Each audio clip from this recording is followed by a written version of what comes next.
2.5 na horsepower na Inco air compressor, ayaw magkarga.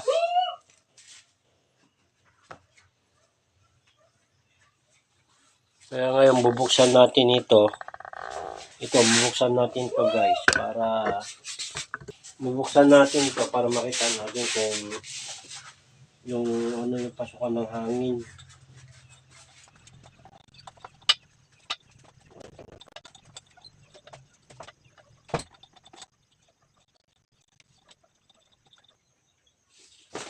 Marumi siya, marumi guys. Ito marumi.